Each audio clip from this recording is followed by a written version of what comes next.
నమస్తే, welcome to Liya news. ఆంధ్రప్రదేశ్లో vote హక్కును వినియోగించుకునేందుకు ఓటర్లు పోటెత్తారు. అందులో భాగంగానే గతానికి భిన్నంగా ఈసారి పోలింగ్ సరళి కూడా భారీగా పెరిగింది. ఈ నేపథ్యంలో మరి వైసీపీ పార్టీకి సంబంధించినటువంటి అభ్యర్థులు గోండాలు కొంతమందిపై దాడులు చేసిన పరిస్థితులు కూడా మనం ఏపీలో చూస్తున్నాం. అయినా కూడా ఎక్కడా కూడా వణకకుండా బెనకకుండా ఓటు హక్కునైతే వినియోగించుకున్న పరిస్థితిని మనం చూస్తున్నాం.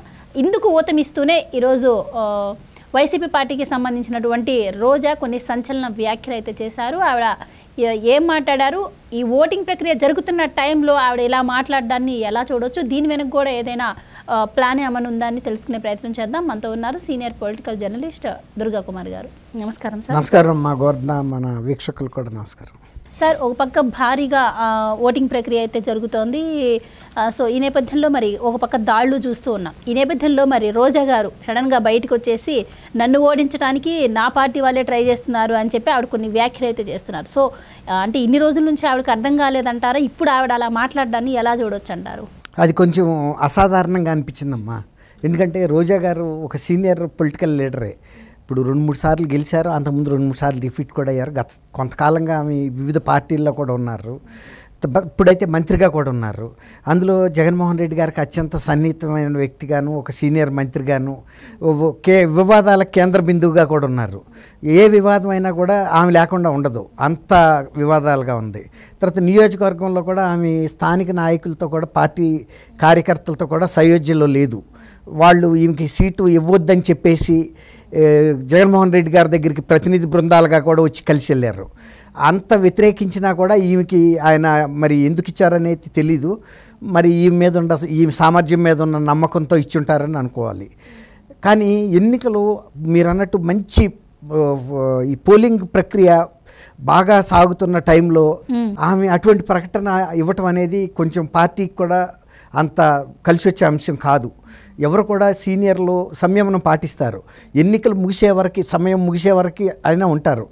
దాని తర్వాత కూడా ఇంకో గంట కూడా ఇస్తారు. ఎందుకంటే ఈ పోలింగ్ కేంద్రాలకి 6 లోపల చేరిన వాళ్ళందరికీ పోలింగ్ అయ్యే వరకు వాళ్ళకి అవకాశం ఇస్తారు సమయం.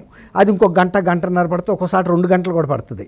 ఏదంటే ఒక గంటన్నర అయితే పడుతుంది. కాబట్టి అప్పుడు వరకు కూడా ఏమన్నా అంతర్గతంగా పార్టీకి సంబంధించిన అంశాలు ఇబ్బందికరమైనవి ఉన్నా బయట పెట్టరు. ఎందుకంటే అది ఇతర ప్రాంతాల్లో పోలింగ్ ఫలితాలని ఎఫెక్ట్ చేస్తుంది, వాళ్ళ పార్టీ విజయ అవకాశాలను కూడా దెబ్బతీస్తుంది. ఒక పార్టీ అభ్యర్థి తన ఓటమిని పరోక్షంగా ఒప్పుకోవటం అంటే అధికార పార్టీకి చెందిన వ్యక్తి, అది పరోక్షంగా ఇతర సార్లు కూడా డిమారలైజ్ అవుతారు కార్యకర్తలు. అందుకని చెప్పరు. తర్వాత ఓటర్లు కూడా ఆల్రెడీ అక్కడ ఒక ఆమె పడిపోయింది, ఇక అయిపోయింది పరిస్థితి, పార్టీ అనేది వచ్చేస్తుంది. చివరి వరకు బెంకంగా ఉండటం అనేది ఏ రాజకీయ పార్టీ అయినా చేసే ఒక రాజనీతి. కానీ ఇక్కడ భిన్నంగా జరిగింది. నేను కూడా కొంచెం ఆశ్చర్యపోయా. ఆమె ఏమంటుందంటే, మా పార్టీలో వాళ్ళే రాష్ట్ర స్థాయి పదవులు పొంది జగన్మోహన్ రెడ్డి గారు వచ్చినప్పుడు ఏమో పాదాభివందనాలు చేసి, కానీ నియోజకవర్గంలో మాత్రం వాళ్ళు ఒక మా సొంత పార్టీ అభ్యర్థిని ఓడించడానికి కృషి చేశారు. వాళ్ళ కార్యకర్తలు అయితే, వాళ్ళ అనుచరులు అయితే నియోజకవర్గంలో తెలుగుదేశం కార్యకర్తల కన్నా కూడా ఎక్కువ పనిచేశారు. తెలుగుదేశానికి ఫేవర్గా, ఆమెకు వ్యతిరేకంగా సైకిల్కి ఓటేయమని కూడా ప్రచారం చేశారని కూడా ఆమె బాహటంగా చెప్పింది. ఇది కొంచెం విచిత్రంగా అనిపించింది. మరి అది వాళ్ళ పార్టీ అంతర్గతంగా ఎలా తీసుకుంటారో తెలియదు. కానీ ఒక రకంగా చూస్తే ఆమె ఎందుకు అంత సంయమనం కోల్పోయారు? ఇప్పుడు ఎన్నికలు అంటే ఇప్పటికే ఆవిడ అక్కడ ఓడిపోతుందని టాక్ అయితే ఉంది.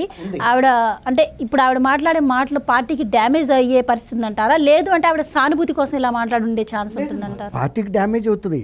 ఇప్పుడు దాంతో సానుభూతి ఎవరికి వస్తుంది? ఇప్పుడు ఆమెకు వ్యతిరేకంగా ఇంటింటికి తిరిగి ప్రచారం చేశారు, సైకిల్ గుర్తుకేయమని చెప్పి. తెలుగుదేశం వాళ్ళు కన్నా కూడా మా పార్టీకి చెందిన ఒక వ్యక్తి జేఎన్ కుమార్ అనే పేరు కూడా చెబుతుంది. ఆయనకి ఏదో రాష్ట్ర స్థాయి పదవి కూడా ఉంది, నామినేటెడ్ పదవి. అది అట్లా వాళ్ళ అనుచరులు కూడా ఇంటింటికి తిరిగి ప్రచారం చేశారని కూడా చెబుతుంది. దాని మూలన ఆమె మీద సానుభూతి ఏముంటుంది? ఇప్పుడు ఓటర్లో ఆమె పట్ల ఎప్పుడు సానుభూతి పెద్ద లేదు. ఎందుకంటే కొంచెం ఓటర్ల మీద కూడా దురుసుగా ప్రవర్తించింది ఆమె. నేను సినిమా యాక్టర్ని, సీనియర్ లీడర్ని, జగన్మోహన్ రెడ్డి గారితో సన్నిహిత సంబంధాలు ఉన్నాయి, నాకు వీళ్ళతో లెక్క ఏంటనే దృక్పథంతో ఉంది. వాళ్ళ సొంత క్యాడర్ని కేర్ చేయని మనిషి ఓటర్లు కేర్ చేస్తాను ఎట్లా అనుకుంటాం?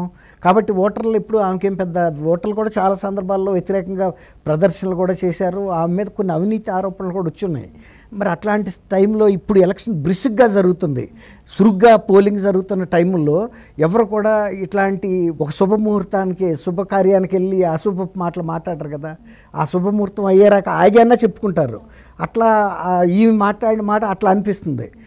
బ్రిస్క్ ఎలక్షన్ అంటే సురుగ్గా పోలింగ్ జరిగి ఏ పార్టీ కన్నా అవనండి ఇంత బ్రిస్క్గా జరుగుతుందంటే అది యాంటీ ఎస్టాబ్లిష్మెంటు, ప్రభుత్వ వ్యతిరేకంగా ప్రజలు బయటకు వచ్చేసారని తెలుస్తుంది. ఎవరికైనా రాజకీయంగా కొంత అనుభవం గల వాళ్ళు ఎవరైనా చెప్తారు పోలింగ్ ట్రెండ్ ఎలాంటిది అనేది. ఇంకా సాయంత్రానికి ఇంకా బాగా విశ్లేషణ చెప్పగలిగే పరిస్థితి కూడా ఉంటుంది.